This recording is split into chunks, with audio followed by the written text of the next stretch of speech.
السلام علیکم ورحمۃ اللہ وبرکاتہ۔ الحمدللہ رب العالمین، اللہم صلی علی محمد۔ میرے معزز سامعین کرام، آپ کے سامنے سورہ بقرہ کی آیت نمبر 83 پڑھوں گی۔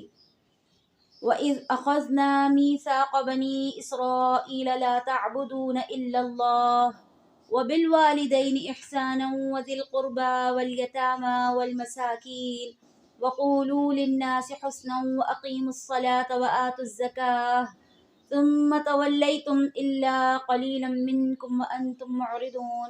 مختصر حمد و ثنا کے بعد آپ کے سامنے اس آیت کا سادہ ترجمہ رکھتی ہوں۔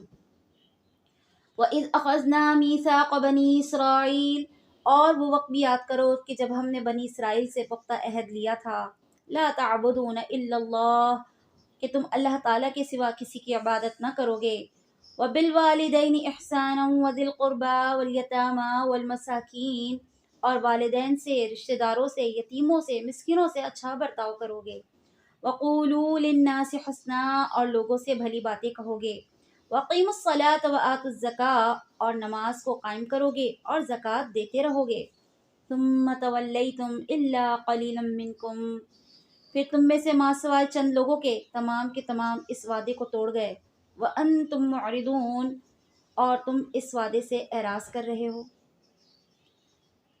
اللہ رب العزت اس آیت کے اندر بظاہر خطاب یہود مدینے سے کر رہے ہیں، یعنی مدینے کے یہودیوں سے، تاہم یہ ایسے احکامات ہیں جو ہر شریعت میں، ہر مذہب میں موجود رہیں اور ہماری شریعت میں بھی بعینی موجود رہے۔ اللہ رب العزت نے یہاں پر بنی اسرائیل کو اور امت محمدیہ کے لیے یہ احکامات نازل کرے کہ اللہ کے علاوہ کسی کی بندگی نہ کرو گے، یعنی توحید کی دعوت۔ اللہ نے یہ عہد لیا، یہ وعدہ لیا۔ پھر اللہ نے اپنے فوراً بعد ذکر کیا والدین کا، کہ والدین کے ساتھ حسن سلوک کرو گے۔ صرف والدین ہی حسن سلوک کا اختیار نہیں رکھتے، اللہ رب العزت نے یہاں پر والدین کے عزیز و قربا کا ذکر کیا، یعنی ددیال اور ننیال والوں کا۔ اور پھر اللہ رب العزت نے اس معاشرے کے کمزور طبقے کا ذکر کیا، یتیموں کا اور مسکینوں کا، یعنی ان گروہوں کے ساتھ، نمبر 1 والدین کے ساتھ، نمبر 2 عزیز و اقارب کے ساتھ، نمبر 3 یتیموں کے ساتھ، اور نمبر 4 مساکین کے ساتھ حسن سلوک کرو گے، یعنی نیکی کرو گے، احسان کرو گے۔ وَقُولُوا لِلنَّاسِ حُسْنًا، عمومی حکم، لوگ معاشرے کے اندر کسی بھی فرقے، مذہب اور کسی کیٹیگری، کسی قوم سے تم نے ان کے ساتھ حسن سلوک کرنا ہے، اچھے اخلاق کے ساتھ رہنا ہے، کیونکہ محمد صلی اللہ علیہ وسلم نے فرمایا کہ میرے ساتھ قیامت کے دن وہ شخص ہوگا جو تم میں سب سے زیادہ اچھے اخلاق والا ہوگا۔ تو یہاں وَقُولُوا لِلنَّاسِ حُسْنًا، لوگوں سے اچھی طرح کلام کرو گے، اچھی طریقے سے پیش آؤ گے، وَأَقِيمُوا الصَّلَاةَ وَآتُوا الزَّكَاةَ۔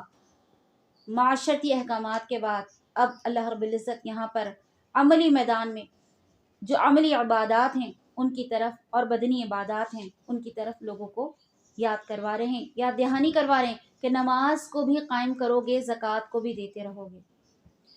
ایک بدنی عبادت ہے اور دوسری مالی، جس سے پھر معاشرے کی فلاح و بہبود کا کام ہوتا ہے۔ ثُمَّ تَوَلَّيْتُمْ إِلَّا قَلِيلًا مِّنكُمْ، اللہ یہاں پر یاد دلا رہے ہیں کہ بہت کم لوگ ہیں، بہت تھوڑے لوگ ہیں جو ان تمام وعدوں کو، تمام احکامات پر عمل کرنے والے پائے گئے۔